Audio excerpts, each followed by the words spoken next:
Evening, everybody. My name is Ray Smoncree. Tonight I'm going to be talking to you about library hand, an unexpected 21st century skill.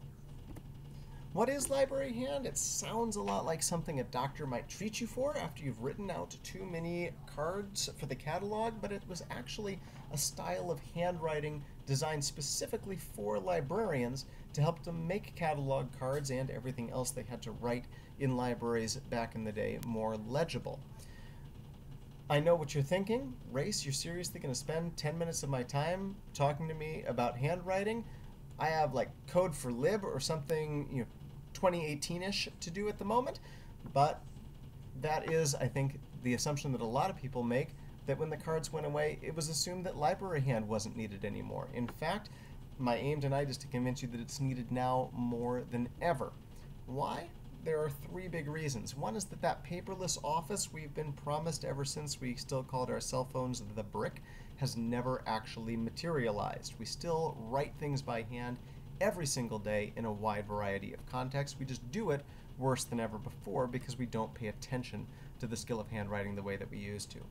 Secondly, handwriting still makes impressions on people, even those who find it outmoded or think it's not necessarily that important are still making judgments even on an unconscious level about your untidy scrawl every time that they see it.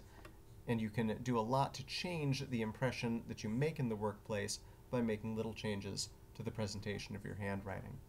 And lastly, because small details add up to much bigger things, and when we take the time to really cultivate fine attention and mindfulness in something small, it builds habits of success that will apply to much bigger things down the road. So the question that's always asked, who writes by hand anymore? And the answer is you do.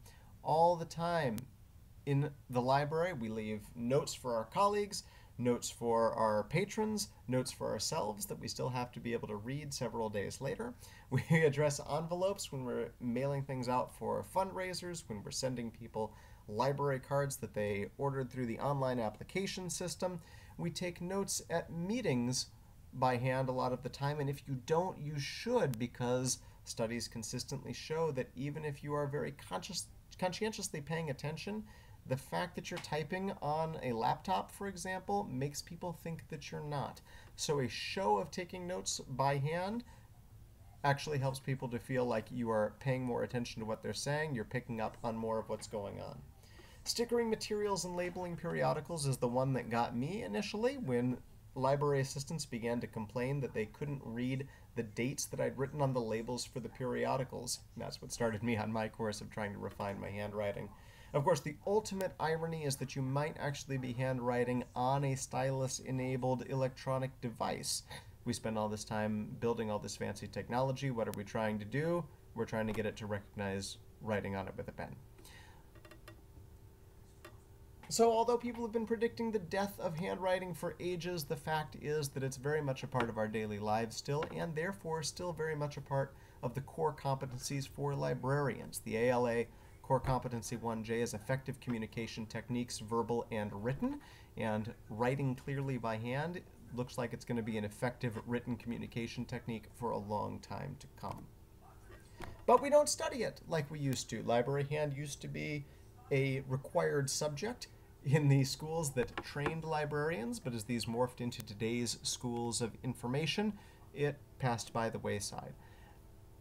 Pedants will get into big lamentations about the death of Western civilization over the end of cursive, but all you have to do is Google the phrase embarrassed by handwriting to find that tens of thousands of people regularly are kind of ashamed to have to show their handwriting to other people.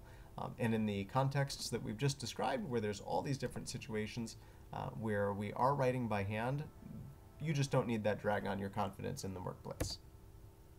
So our need for clarity in handwriting has not decreased, but our capacity for it has, often with dire consequences. The Indian Institute of Medicine estimates that about 7,000 deaths are caused every year by medical errors arising from sloppy handwriting, misread prescriptions or dosages, etc. Now, writing a note unclearly for somebody's book hold might just get them the wrong edition, perhaps not as serious as killing them, but still something worth our paying attention to. Library Hand can help us with this. It was designed by none other than Melville Dewey, with a little help from Thomas Edison, who'd done a lot of studies on handwriting for telegraphers to maintain clarity while they were taking transcriptions of telegraph messages. Dewey designed the system for maximum legibility and consistency so that librarians and assistants coming from all parts of the country, having learned all kinds of different handwriting systems in school, would be able quickly and clearly and easily to read each other's work in the card catalogs, in the accession logs, in all the other thousands of places that they had to write extensive entries by hand.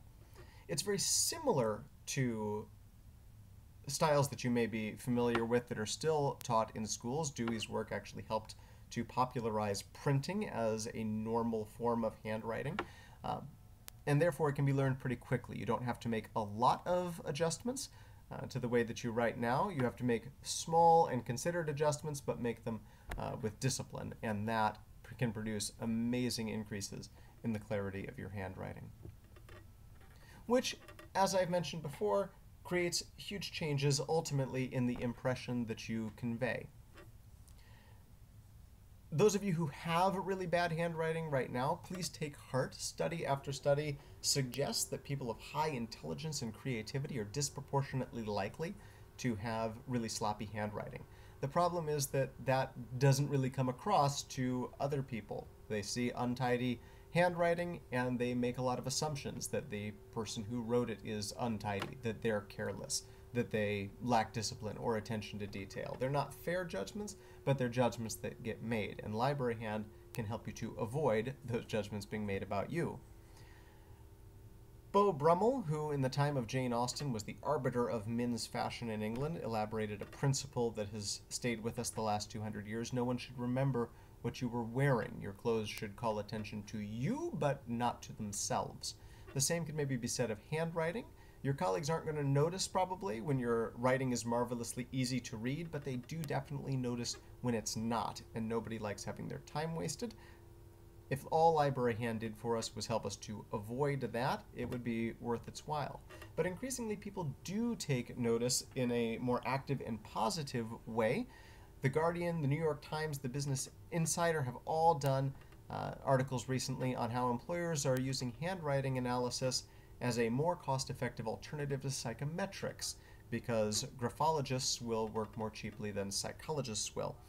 And even those who aren't doing really intensive analysis of that kind will use handwriting in signatures, in handwritten cover letters, sometimes requested now, to help them quickly sort through big resume piles.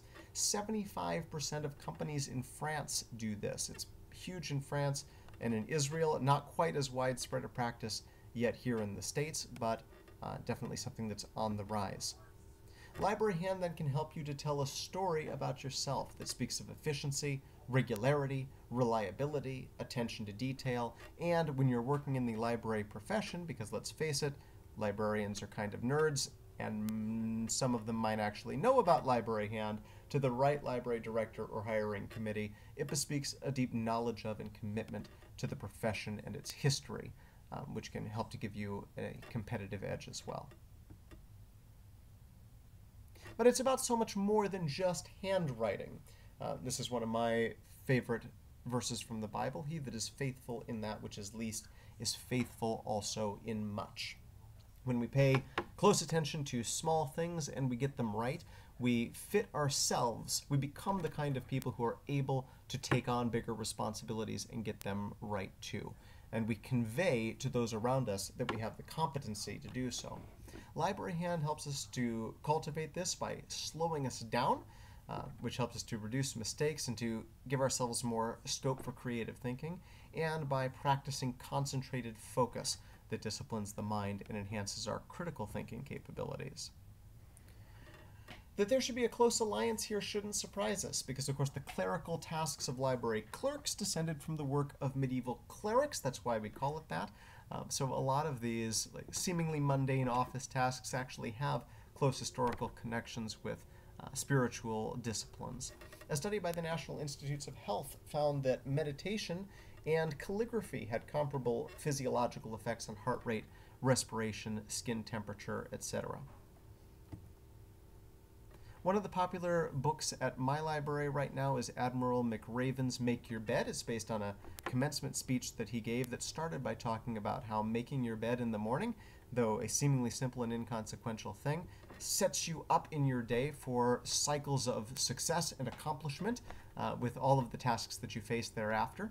And so its first point is really just about the power of doing small things with great discipline. Melville Dewey, of course, was all about this in his own very detail-focused OCD way, and the library hand style manifests that in the requirement it makes for great exactitude in very simple style and structure. Qualities that can be scaled up to any kind of project or task that you might be undertaking. So although people like to talk all about the demise of handwriting year after year, the fact is that it remains a major technique of written communication, and so being effective at it is still a part of being effective as a library professional. It can help us to facilitate our workplace communications, to project an image of ourselves as competent professionals, and to develop the habits of mindfulness that make that image more than just surface style, but really a matter of the substance underneath. As I said before, if you're motivated now to take it on, it's very easy to do. I have a link here you might enjoy about some of the history and aims of the construction of library hand, as Dewey and his colleagues put it together. Or you can just jump straight into building your proficiency by studying some of the examples that they produced for library clerks to practice with, and then committing to using it in one or two regular work tasks that you might have where you know you can afford to slow down a little bit to practice the new style and to really make sure that you've got it with exactitude. As you build your familiarity with it and your speed, you can then expand its use into other domains. If you have any questions, I'll be looking forward to hearing your thoughts on it and to discussing it further with you in the comments. Thank you very much for listening.